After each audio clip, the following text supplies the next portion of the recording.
Chapter number first of maths which is real numbers. हर एक class में हम फर्स्ट चैप्टर ऐसा ही पढ़ते हैं, real number, rational number, natural numbers, knowing the numbers. इस तरीके से ही नंबर्स के बारे में हम पढ़ते हैं। तो यहाँ हमें एक इम्पोर्टेंट चीज पढ़नी है which was in 9th class also, rational numbers. So the first is definition of rational number. If we can write a number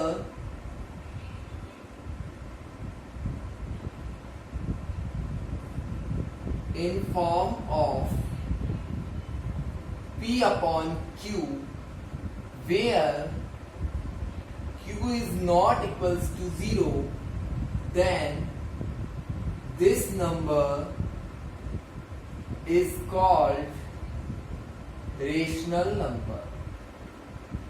अगर हम किसी नंबर को P अपॉन Q की फॉर्म में लिख सकते हैं जहां Q 0 ना हो, तो वो नंबर क्या होता है? रेशनल नंबर होता है। फॉर एग्जांपल, ये बहुत सारे नंबर्स हैं जो कि रेशनल नंबर होते हैं। In our 9th class we have discussed about how to represent rational numbers और irrational numbers on number line. Now we will discuss about some extra things. The first is Euclid division lemma. This is new for all of you. Euclid division lemma. Euclid का कहने का इसमें सिर्फ एक simple सी line कही थी, अगर हम किसी नंबर को दूसरे नंबर से डिवाइड करते हैं, अगर हम for example if we divide a number, एक कोई नंबर लेते हैं ए, इसको हम डिवाइड करते हैं नंबर बी से और हमारा आंसर आता है क्यू और हमारा रिमाइंडर आता है आर। जब हम माइनस करते हैं, ये कोई सिचुएशन है कि ए तो हमारा क्या है? डिविडेंड।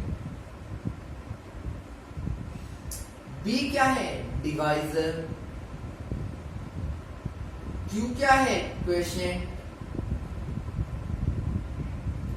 और आर क्या है? हमारा रिमाइंडर है।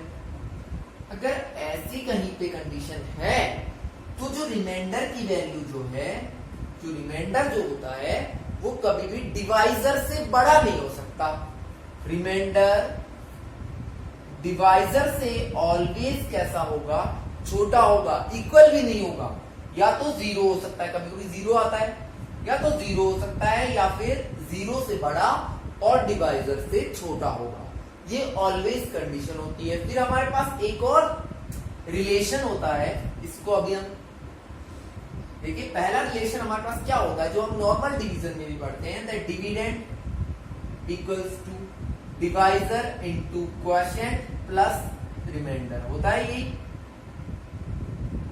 यही हमारा किसका? यूक्लिड का डिवीजन लेमा का थ्योरम है, जिसका एक और चीज उसने बताई थी कि रिमाइंडर जो होगा वो इससे ऑलवेज छोटा होगा। ये बात किसने बोली? यूक्लिड ने बोली। ये यूक्लिड का डिवीजन लेमा है। एक्चुअली 2020 और 21 का जो आपका सिलेबस रिड्यूस हुआ है, उसमें ये टॉपिक आपके हटा दिया गया है, but I am giving a general introduction about this. तो ये हमारा यूक्लिड का डिवीजन लेमा होता है और इसके अकॉर्डिंग हम निकालते हैं HCF, हाईएस्ट कॉमन फैक्टर। तो वो कैसे निकालते हैं वो हम एक एग्जांपल सिर्फ समझेंगे, फिर आप एक दो करके देख लेना, क्योंकि ये आपके सिलेबस में तो है नहीं। तो देखिए, फॉर एग्जांपल हमारे पास क्वेश्चन आता है 28 और 140, इन दोनों का HCF क्या होगा? We will take A is equals to 140। बड़े वाले नंबर को हमने A ले लिया और छोटे वाले नंबर को हमने ले लिया 28। तो हम क्या करेंगे? 140 को 28 से डिवाइड करेंगे। 28 से डिवाइड करेंगे तो हमारे पास आएगा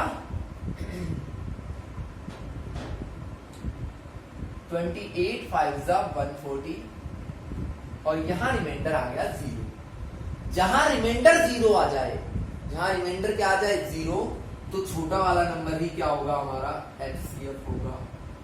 क्या होगा, छोटा वाला नंबर ही HCF होगा। ऑलवेज ध्यान रखना, when remainder is 0 the smallest number will be our HCF। ये रिलेशन आप लोग नोट कर लेना। नेक्स्ट हम कोई अनदर एग्जांपल लेते हैं। For example we will take 135 and 225। इन दोनों का हमें क्या निकालना है, HCF निकालना है। तो हमारी A की जगह पे क्या आएगा 225 और B की जगह पे आएगा 135। यही होगा भाई। तो 135 से हम 225 को डिवाइड करते हैं, तो 135 बनता 135 और रिमाइंडर बचेगा 90। तो हम कैसे लिखेंगे, dividend equals to divisor into quotient plus remainder. यही तो लिखते हैं। A is equals to B into Q plus R, where R is greater equal, मतलब 90 जो है, I mean R की जो वैल्यू है, रिमाइंडर की जो वैल्यू है, वो कभी भी डिवाइजर से ऊपर नहीं हो सकती।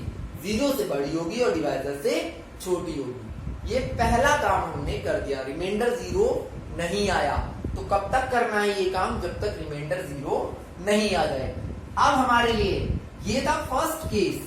सेकंड केस में फर्स्ट लाइन हो गई, A की वैल्यू हो जाएगी हमारी 135 और B की वैल्यू हो जाएगी 90, मतलब ये दोनों वैल्यूज लेंगे।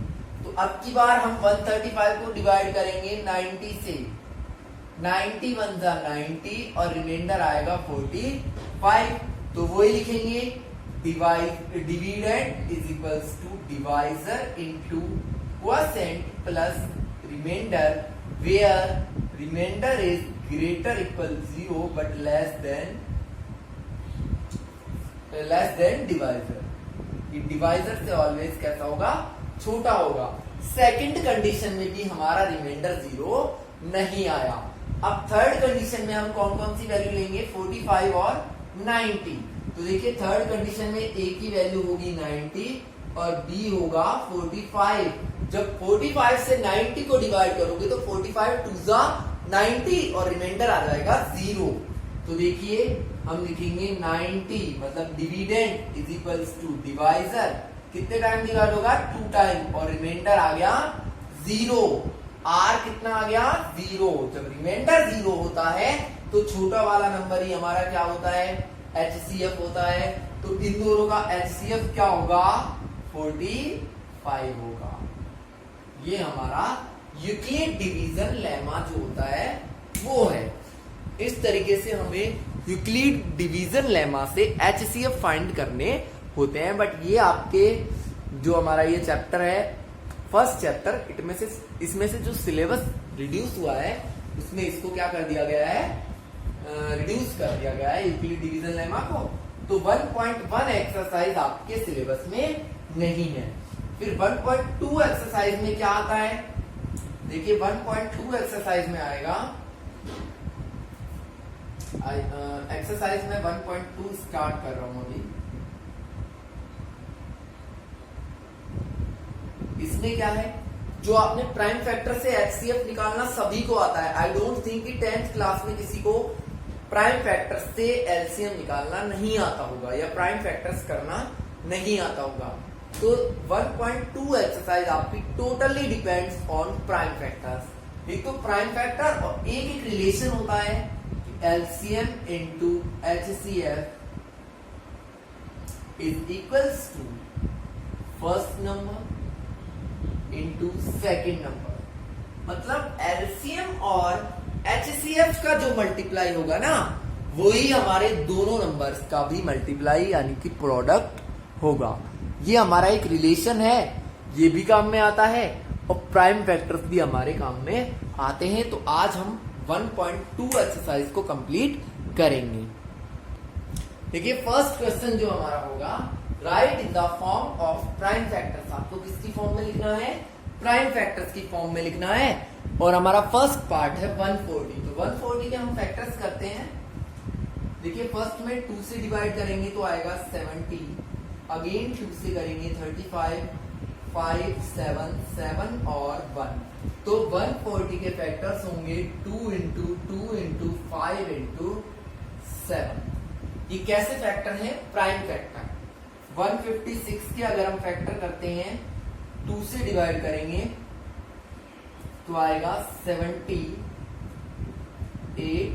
अगेन 2 से करेंगे 39, 3 से 13 और 13 1।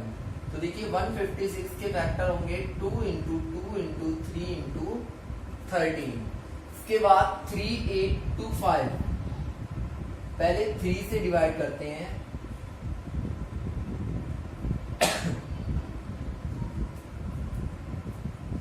3 1 जा 3, 3 2 जा 6,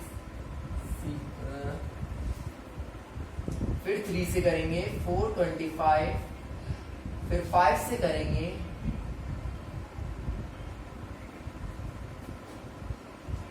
85 आएगा, 5 से करेंगे 17 आएगा और 17 से करेंगे 1 आएगा। तो इसके फैक्टर होंगे 3825 के 3 इंटू 3 इंटू 5 इंटू 5 इंटू 17। देखिए अब यहाँ तक जो हमने चैप्टर्स कर लिए ना वो आई थिंक मतलब थोड़ा लेवल के चैप्टर्स थे, हाई लेवल चैप्टर्स थे। अभी जो हमारे चैप्टर बचे हुए हैं वो बहुत ही छोटे छोटे चैप्टर्स बचे हुए हैं, जो कि 3 वीडियोस में 4 वीडियोस में एक चैप्टर कंप्लीट हो जाएगा। तो आपका सिलेबस टाइम ही हमको कंप्लीट करना है। एंड एक्चुअली मेरी तबीयत थोड़ी डाउन थी इसलिए मैं वीडियोस नहीं डाल पाया पिछले 2-3 दिन में। तो अब आपको मैं रेगुलरली वीडियोस अपलोड करूंगा। नेक्स्ट है हमारा 5005।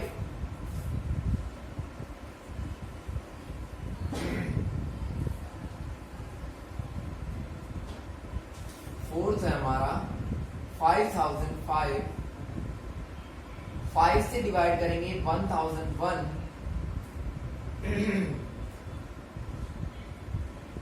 11 से डिवाइड करेंगे 11 9 से 99, फिर 7 से, सॉरी मैंने 7 से पहले नहीं किया, कोई बात नहीं। इसके फैक्टर होंगे 5 into 7 into 11 into 13 and the last one is 7429। अगर हम इसके फैक्टर करेंगे तो ये किससे डिवाइड होगा, हम करके देखते हैं।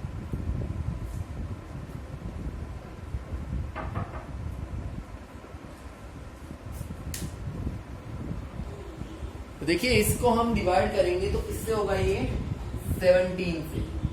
17 4 जा 68, 6 बचेंगे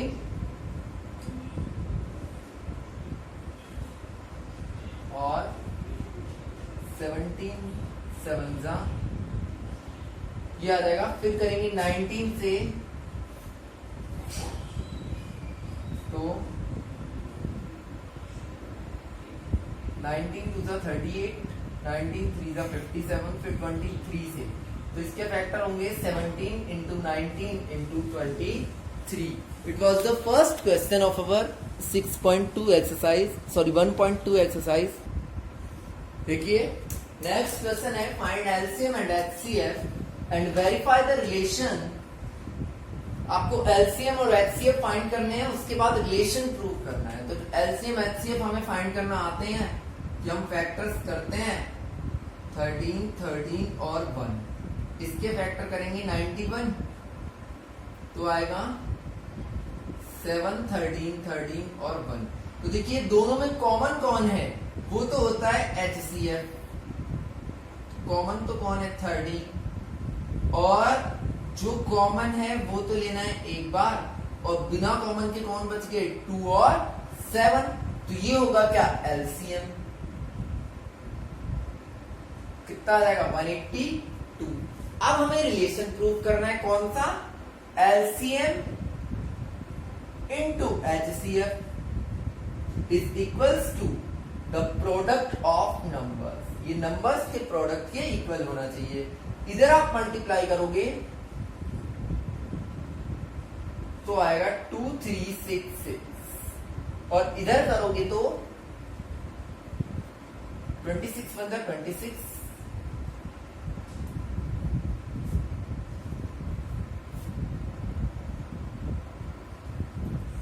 यहाँ भी आपका आएगा 2 3 6 6। तो दोनों साइड हमारी कैसी आ गई, LHS इक्वल्स टू RHS। तो ये हमारा रिलेशन प्रूव हो गया और ये हमारे LCM HCF हो गए। फर्स्ट पार्ट ये हो गया आपका। अब हम करते हैं बी पार्ट। सेम ऐसे ही करने हैं, बिल्कुल इजी सा चैप्टर है ये, इसमें कुछ भी नहीं है। 510 एंड 92। देखिए 510 के अगर हम फैक्टर करेंगे तो होगा 2 से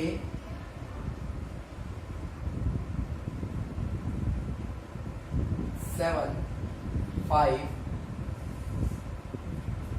फिर 3 से 25 5 5 5 और 1।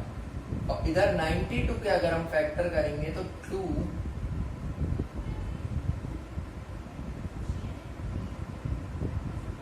तो देखिए कॉमन सिर्फ कौन है, 2 है। तो HCF तो आएगा हमारा 2। और LCM में क्या करना होता है, एक तो कॉमन है वो लिख लिया, फिर कौन बचा 2 3 3 5 5 और 23। बाकी सारे जितने भी बचेंगे उन सबको हम कहा ले लेंगे, LCM में ले लेंगे। तो LCM आएगा हमारा कितना 2 3 4 6 0। इन सबको मल्टीप्लाई करने के बाद क्या आएगा 2 3 4 6 0। अब हमें रिलेशन प्रूव करना है, तो LCM into HCF is equals to first number into second number. तो देखिए यहां आएगा 46920 और इधर मल्टीप्लाई करोगे तब भी यही नंबर आएगा। तो ये हमारा रिलेशन प्रूव हो जाएगा। इसी का लास्ट पार्ट हमारे पास बचता है 3 3 6 एंड 5 4। तीन ही पार्ट है इस क्वेश्चन के, 3 3 6 एंड 54।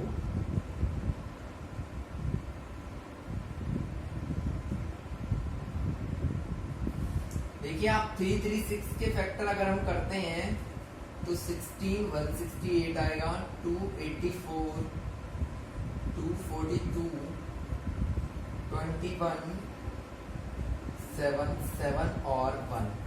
और 54 के अगर हम करते हैं तो 2 27 3 9 3 3 3 और 1। तो देखिए कौन कौन कॉमन है 2 3। तो HCF तो क्या होगा यहाँ पे 6। और LCM क्या होगा, जो कॉमन है वो तो लेने ही लेने हैं। देखिए कॉमन तो 2 और 3 थे। इसके अलावा कौन कौन बचा 2 2 2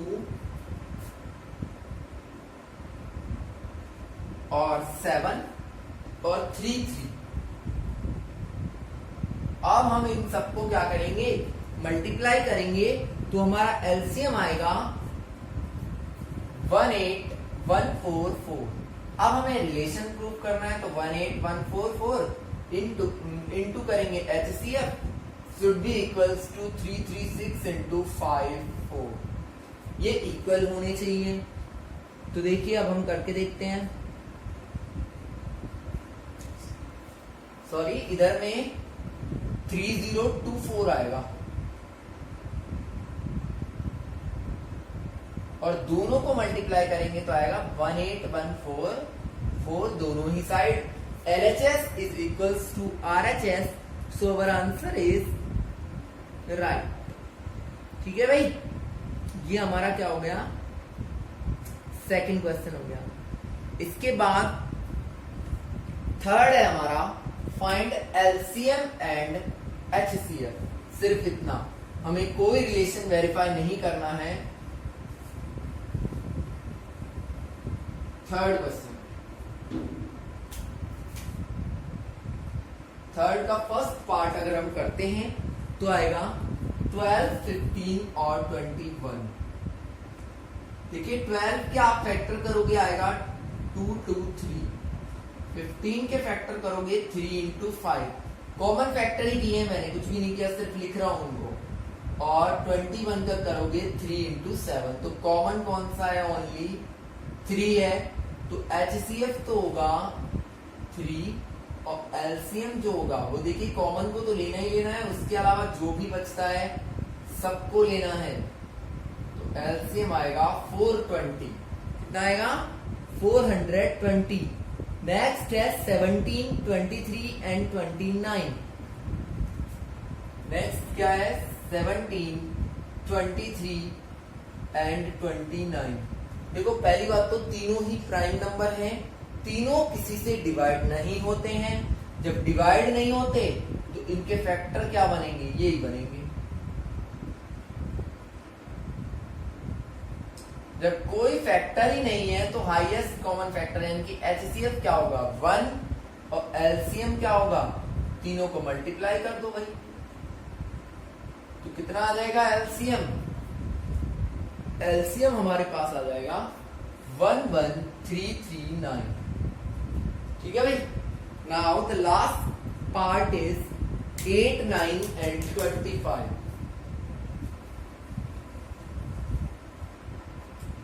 8, 9 एंड 25।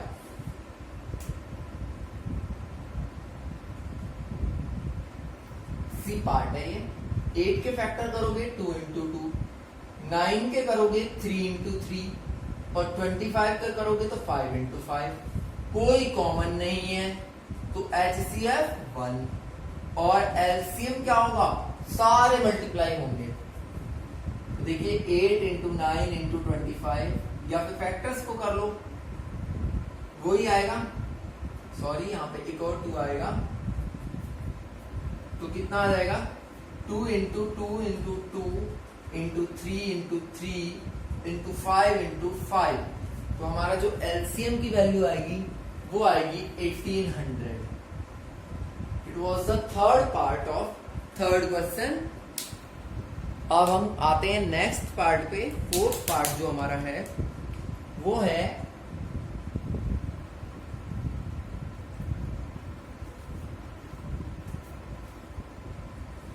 देखिए ये इंपॉर्टेंट भी है, जो फोर्थ पार्ट है ना हमारा ये, तो इसको कैसे करना है वो मैं आपको बता देता हूं। फोर्थ है HCF of 306 and 657 is equals to 9। LCM आपको फाइंड करना है। HCF दे रखा है और एलसीएम क्या करना है, फाइंड। तो अभी हमने एक रिलेशन पढ़ा था, HCF into LCM is equals to first number into second number, यही होता है।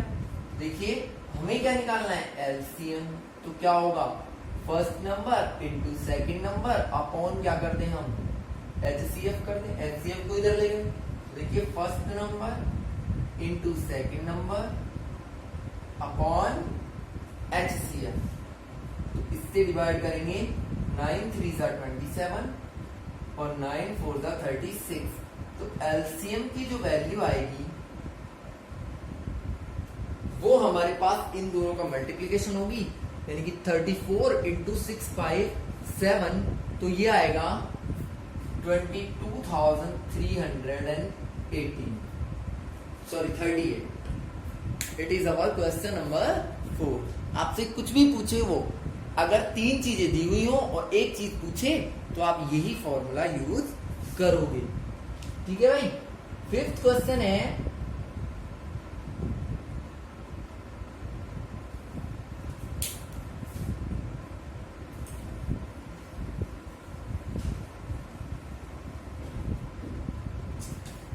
check if 6 to the power n can end with 0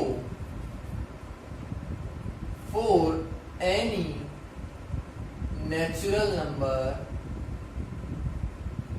n। आपको चेक करना है कि 6 to the power n की वैल्यू कभी भी 0 हो सकती है या नहीं हो सकती। देखिए हम 6 की पावर 1 रखेंगे तो भी नहीं होगी, 2 रखेंगे तो भी नहीं होगी, अच्छा 3 रखेंगे तो भी नहीं होगी। 0 तो एंड में आ नहीं सकता, क्योंकि 0 कब आता है, 4 एंडिंग विद 0। वी नीड 0 से एंड होने के लिए हमें क्या चाहिए, 2 इंटू 5 आ जाए प्राइम फैक्टर में, तब आता है 2 5 10 और तब होती है क्या एंड में 0। हमें 0 से एंड करने के लिए क्या चाहिए 2 इंटू 5, किसमें प्राइम फैक्टर में। बट 6 हैज 2 इंटू 3, लेकिन 6 के फैक्टर क्या है 2 into 3, so it can't be and, इसलिए कभी भी एंड नहीं हो सकता विद 0, ये 0 से कभी भी एंड नहीं होगा। ये हमारा क्वेश्चन नंबर 5 हो गया।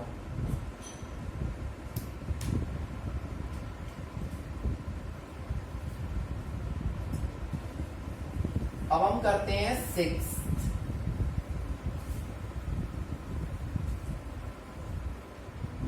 आपसे पूछा है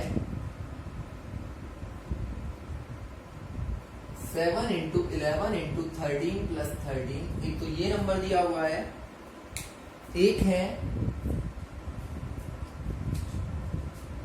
एंड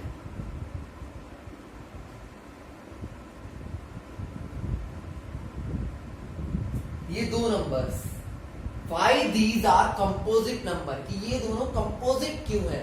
कंपोजिट नंबर होना क्या होता है, कंपोजिट नंबर होने का मतलब होता है जो नंबर या तो खुद से डिवाइड होते हैं या 1 से डिवाइड होते हैं या औरों से भी डिवाइड होते हैं, वो क्या होते हैं कंपोजिट। और प्राइम क्या होते हैं जो सिर्फ खुद से और 1 से डिवाइड होते हैं, है ना।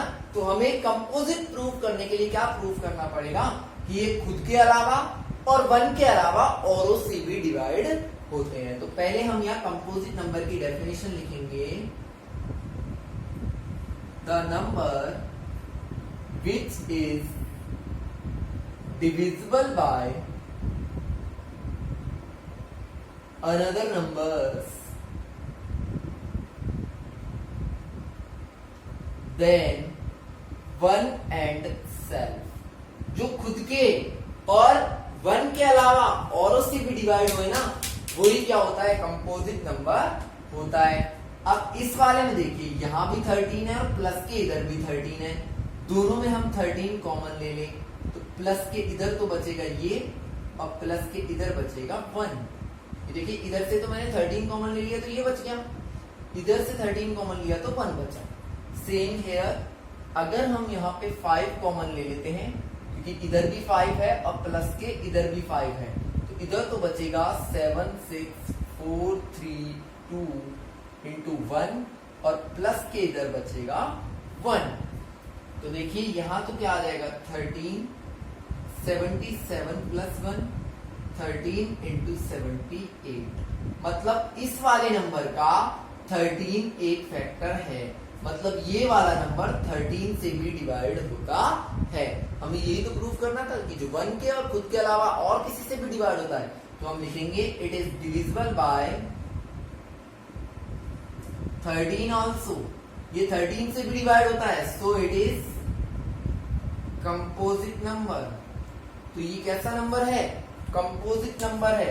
और इधर हम लिखेंगे, इधर क्या आएगा 5 1008 प्लस 1, तो ये आ जाएगा 5 इंटू 1009। तो हम लिखेंगे it is divisible by 5 also, ये 5 से भी डिवाइड होता है, so it is composite number. इसलिए ये कैसा नंबर है कंपोजिट नंबर है। ठीक है भाई। अब हमारे पास एक लास्ट क्वेश्चन बचता है 7।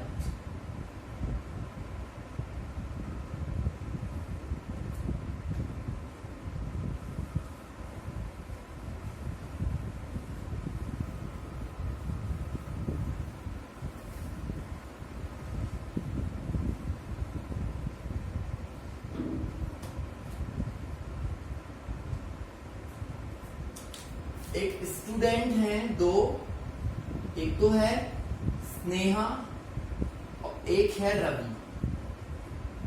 एक कौन है स्नेहा और एक है एक है सोनिया और एक है रवि।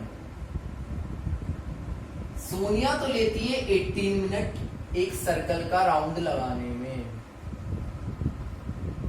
ये कोई सर्कल है, यहीं से स्टार्ट करें और यहीं पे आ जाए तभी तो एक राउंड कंप्लीट होता है।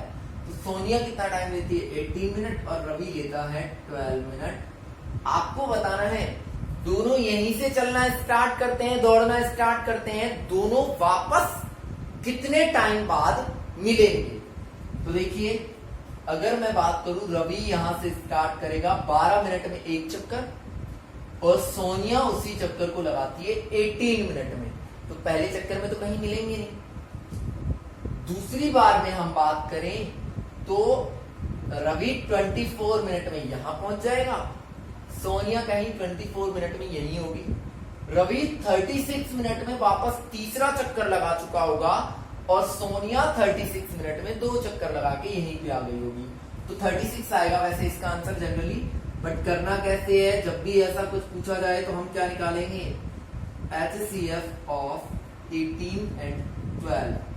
18 के फैक्टर होंगे 2, 3, 3 और 12 के होंगे 2, 2, 3। तो जो फैक्टर्स हमारे हैं, सॉरी एलसीएम निकालेंगे हम। HCF तो हम जब निकालते हैं जब हमें लीस्ट कोई वैल्यू चाहिए होती है, मतलब कम वैल्यू चाहिए हो। ऐसा तो है नहीं ये 18 से भी कम टाइम में मिल जाएंगे, क्योंकि तब तो एक चक्कर भी पूरा नहीं होगा तो ज्यादा ही निकलेगा। तो 18 और 12 का जो वो आएंगे, देखिए जो फैक्टर बनते हैं जो कॉमन होते हैं उनको तो हम लेते ही लेते हैं। तो 2 into 3 को तो लेना ही लेना है। बचे कौन, 2 into 3, तो कितना आ जाएगा 36 मिनट। तो 36 मिनट में वो दोनों मिलेंगे। कैसे मिलेंगे, देखो सोनिया तो कितने चक्कर कर चुकी होगी, 2 और रवि 3। तो कंप्लीट चक्कर करने के बाद यहीं पे आएंगे वो, तो वहां पे वो मिलेंगे। It was our exercise number 1.2।